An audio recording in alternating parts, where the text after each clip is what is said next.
Asuka Langley Soryu's arrival in episode 8 of Evangelion completely changes everything. All of a sudden, this slow-burning character drama full of psychologically broken kids trying to find the motivation to fight for the sake of survival blows open into this silly, action-packed, brightly colored fun time, wherein a teenaged odd couple learns how to play DDR so they can drop a synchronized Inazuma kick on a giant monster to the backdrop of classical music. It's almost startling to watch unfold, and sounds like an insane writing decision on paper. Right when our main characters have found the resolve to act heroically and start kicking ass, they get thrust into this ridiculous middle school romantic comedy, and the already bizarre robot battles take a downright goofy turn. So why did Gainax do this, and how did they manage such an incredible tone shift without completely throwing the audience for a loop? Well, a hell of a lot went into it, and looking at all of it stacked up together, their methods were nothing short of impressive. For starters, before diving into episode 8, we have to look at what was done in the previous episode to set us up for it. Whereas the first 6 episodes focused primarily on Shinji and his struggle to find resolve, culminating with his turn into a more protective side in episode 6, episode 7 was the first borderline side story in the series, and the first to focus more primarily on another character. However, in the background of that episode, we got to see Shinji subtly beginning to change. We saw him expressing a much wider range of emotions, and doing so much more openly, taking a stand and making demands of the people around him and asserting himself. Shinji has started to stabilize and come out of his shell at this point, allowing him to more easily communicate with the people around him and to feel more comfortable in his current home. I mentioned back in episode 2 how Misato's house was meant to be established as sort of a home base for the series, and how we were meant to move into it exactly as Shinji did. Likewise, episode 7 is the point at which both Shinji and ourselves have become comfortable here. The episode starts off by focusing on Shinji and Misato's everyday routine, and the story of the episode is a side mission that has little connection to the main plot of fighting angels, giving the whole thing a sort of slice of life feel. Even when the action starts, we don't get a single word of protest from Shinji about piloting the robot to help with the situation. By now, he's gotten used to his role as a pilot as a normal part of his life. This is what brings us to episode 8, which immediately departs from the home base that we've become accustomed to. Misato tells Shinji in the helicopter that she thought he might get bored of seeing the same mountains every day, almost like she's speaking straight to the audience that the point of this scenario is to change things up a bit, to take us out of the comfort zone which we've become accustomed to by the end of episode 7. By this point, Shinji only resembles the quiet, paranoid, and high-strung person that he was at the start. He goofs around with his friends on the helicopter and stretches his arms out on the deck of the ship like he's making himself at home. He's totally gotten used to the way that his life is. And then we meet Asuka, an explosion of color and personality packed into one tiny little girl. Think about what we've seen and where we've been until now. Aside from Misato, this series has focused largely on dour characters inhabiting a post-apocalyptic city locked in the mountains, and now we've got this red-haired firebrand in a yellow one-piece standing against the bright blue open sky in the middle of the ocean. This couldn't be farther from what we've had so far. Asuka is a foreign object in the Eva universe. Literally, she's a foreigner to Japan, and the series makes sure you know that by having her throw random English and German words into her speech and complain a lot about how strange Japanese culture is. She is the polar opposite of both Shinji and especially Rei, and brings everything to the show which had purposefully been left out before she showed up. Remember back when Shinji fell on Rei's breast and she didn't say anything, but then she slapped him because he badmouthed Gendo, and it was like this huge subversion of the middle school pervert trope? Well, the very first thing Asuka does is slap the hell out of all the guys when the wind blows up her skirt and they see her panties. You could have been forgiven for forgetting entirely that Shinji and Rei were middle schoolers in the first place, or that Eva is on some level a middle school anime, at least until Asuka shows up and starts arguing over test scores and reputation, and even somehow turns the class president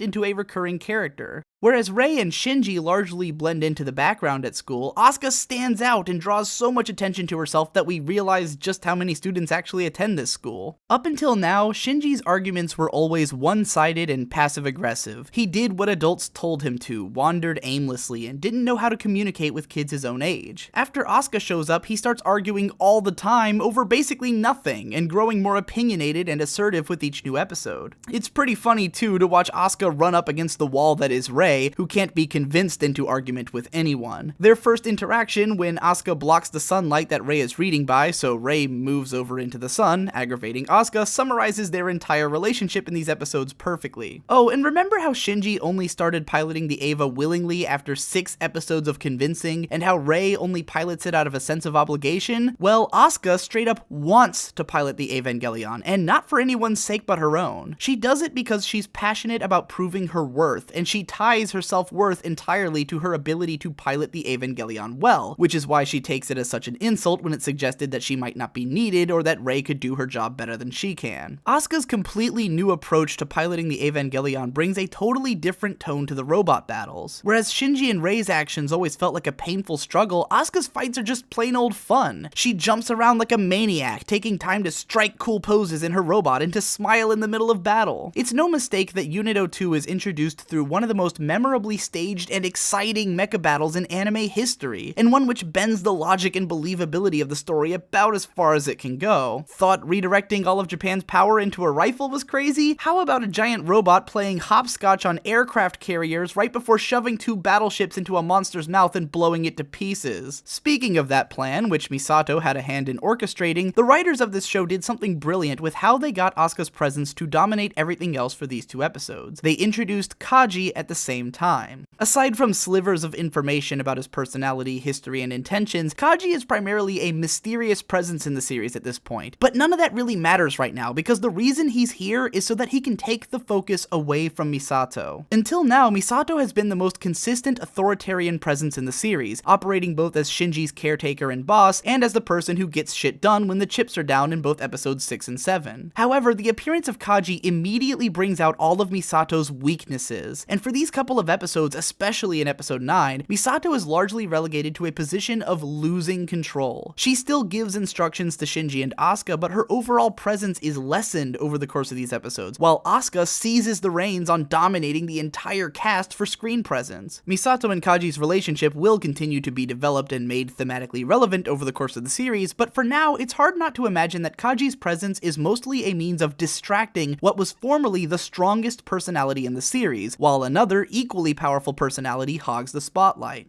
So alright, we've got a sense now of exactly who this character is and what she did to change the nature of the series, as well as what Gainax did to maximize the impact of her character's arrival. But that still doesn't answer the more important question of why they did this. Why get 7 episodes deep into a series and then completely change its tone by introducing a character so fundamentally at odds with everything established up until that episode? Well, simply put, because that's the point. Evangelion has been duly noted for incorporating a smorgasbord of social and psychological themes into its narrative, but if I could be so bold as to boil everything the series does down to one central idea, it would be the study of interaction. Eva sets out to explore both the ways that humans are shaped through their interactions with one another, as well as the way that those interactions will ultimately shape the fate of humankind. In the process, it goes into detail about what it means to act as an individual and how different individuals are interpreted by and communicate with one another, as well as what it means for people to have their individuality molded by others or to lose that individuality altogether. All of this is spelled out at length in the last 2 episodes of the series, but long before that, it's explored in the show's very structure. Shinji Ikari doesn't have much of a personality at the start of Evangelion. He is an island, an individual largely devoid of interaction, and therefore only slightly molded by the people around him. From the beginning, we see how his father's attitude has brought him to his current position, but since his father has walled himself off from Shinji, we can't expect his influence to be felt directly for a while. Instead, Shinji is shaped by Misato to become someone who decides that he mustn't run away. Then he's shaped by Rei to become someone protective with a sense of responsibility. And now he's being shaped by Asuka into someone who can be outspoken and assertive. Every person that enters Shinji's life changes his attitude in subtle ways, which in turn alters the nature of his actions as well as the nature of how those actions are presented. Episode 3's Angel Battle is horrifying and sad because Shinji is terrified and no one knows how to deal with him. Episode 6's Angel Battle is epic and triumphant because the teamwork of Shinji, Rei, and Misato overcomes impossible odds while bringing a new, more protective side of Shinji to light. Episode 9's Angel Battle is goofy, insane, and hilarious because the chemistry between Asuka, who pilots the Eva for fun, and Shinji, who has to adapt to dealing with her wild attitude, creates a personality that can't be tamed by the self-doubt and fear which would have been crushing Shinji on his own. Asuka changes everything because Asuka is different from everyone, and therefore she changes the way that those people interact. When Shinji sees this beautiful girl his age in all her unguarded sexuality, it kickstarts his libido, and now we've got him revealing his more perverted and lustful side. When Shinji has someone accosting him for basically no reason, who is not only his own age, but not in any kind of position of authority over him, he has a chance to get angry and assertive. When Shinji is paired up with someone who can actually be as emotionally fragile as himself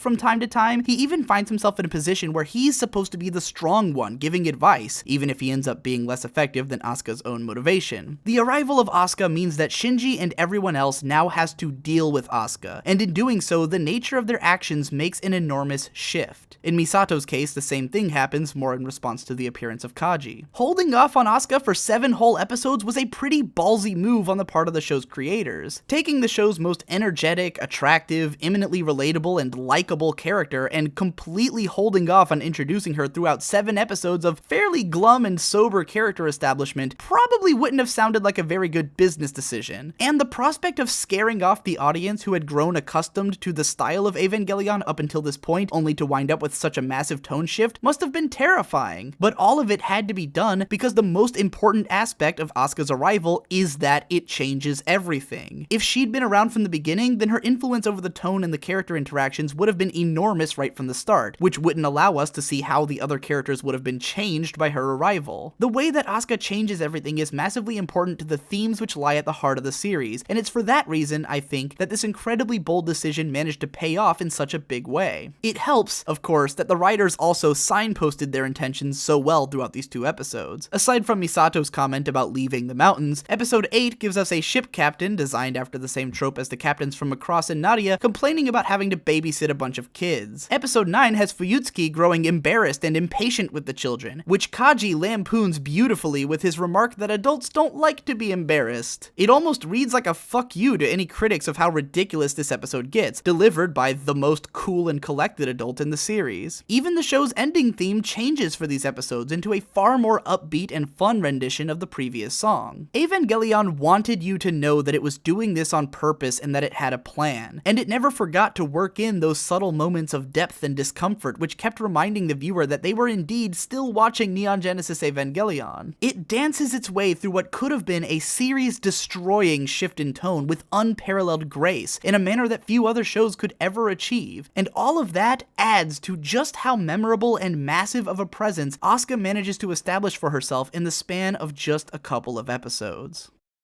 Thanks again for watching this video, everybody. I hope you enjoyed it and that you'll support my channel via Patreon or PayPal if you find that appropriate. By the way, if you are a big fan of Gurren Lagann, I highly recommend checking out this new video by my friend, the best guy ever. He just did this epic, unbelievable 40-minute analysis of Tengen Toppa Gurren Lagann that's probably one of the best anime videos I've ever seen, probably one of the best ever made. I highly recommend checking it out. Dude spent a lot of time working on it, and it's really fucking impressive. So go give that a watch, and as always, I'll see you in the next one.